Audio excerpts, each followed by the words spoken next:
Welcome to the DAZN MMA show. I'm Dan Hardy, and I'm joined by a special guest today, Sergio Mora, who was, and I'm very jealous to say this, in Vegas for the Tank Davis Ryan Garcia fight. Sergio, welcome to the show. First of all, what was the atmosphere like?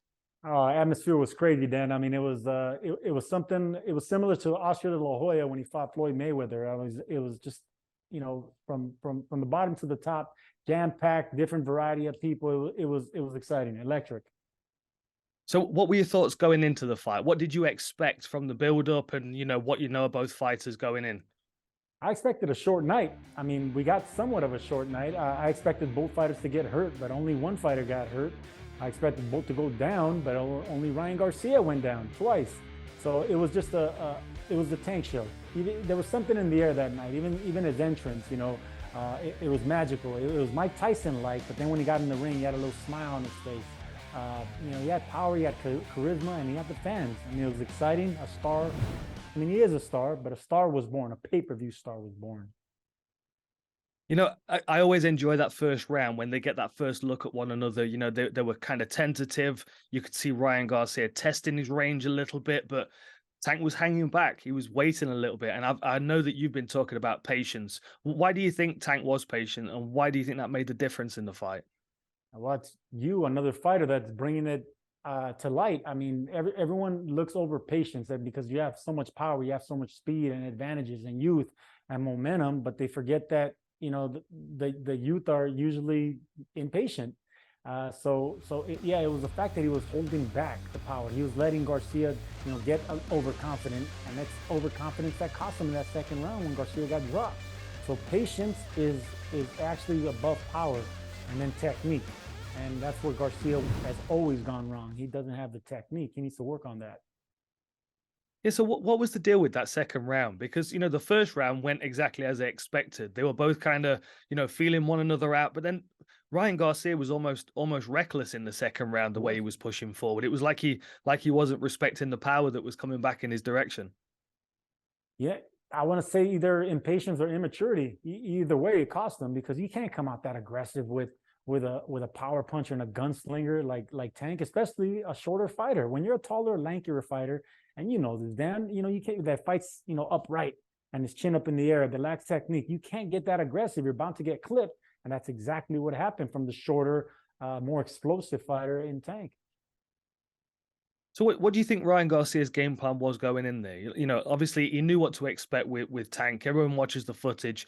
They know he's quick off the mark. He's got a very fast hook. He sets his left hand up beautifully as well to a variety of targets. What do you think Ryan Garcia's game plan was going in there, and what went wrong for him?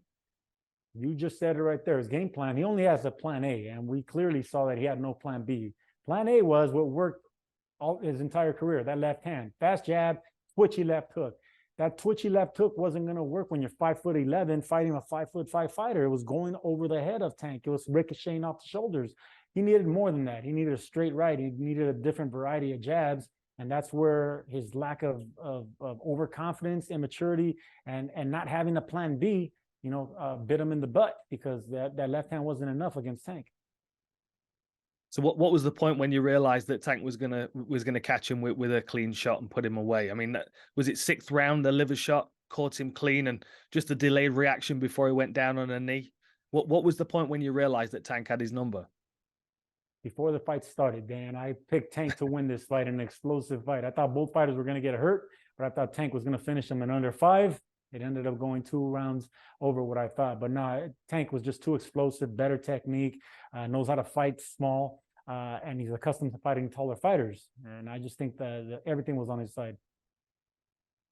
So tell me about that finish then, right? So Ryan Garcia goes down, he takes a knee, he kind of looks over in his corner, and there's the moment. I know where you're going. I know where you're going, Dan. I know where you're going.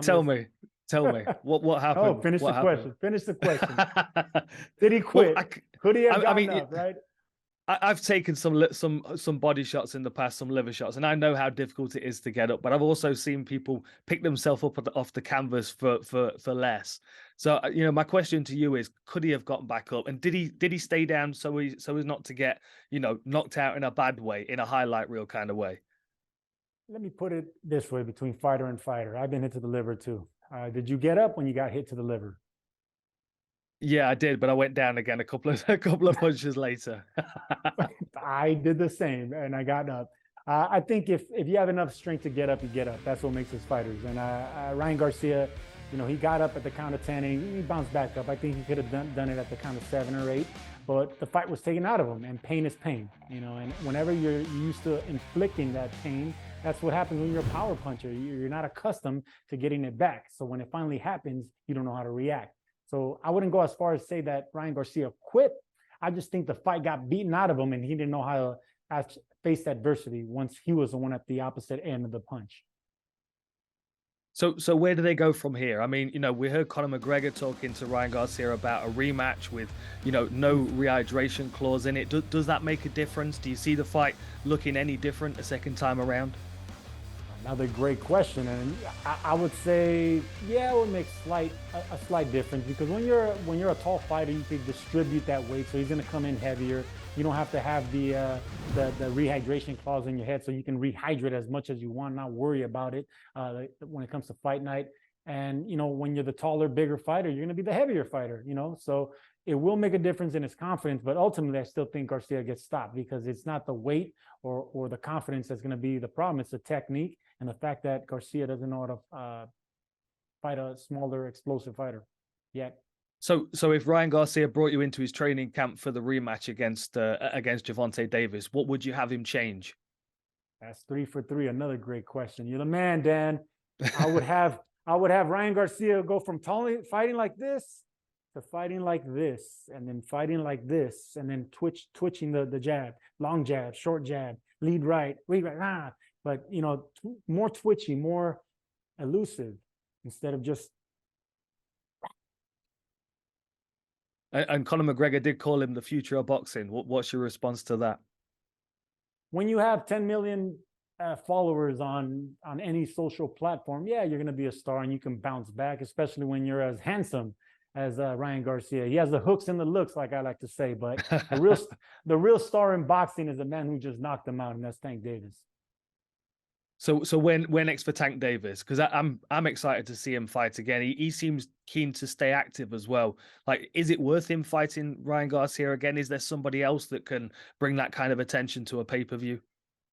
I think he holds all the cards. Tank Davis holds all the cards, and considering it was such a popular attraction, I mean, it was incredible atmosphere. So yeah, they can have the rematch without the rehydration clause, and that would bring some new light to this fight. But it would end the same way. I don't think Ryan Garcia can make any changes unless he goes back to the trainer he was having so much success with, Canelo's trainer, Eddie Reynoso. 5 wins, 5 knockouts. So if he can change the trainer back to where he was having success, bring some more head movement, some more footwork, no rehydration clause, maybe the speculations would simmer down and people would want the rematch. Yeah.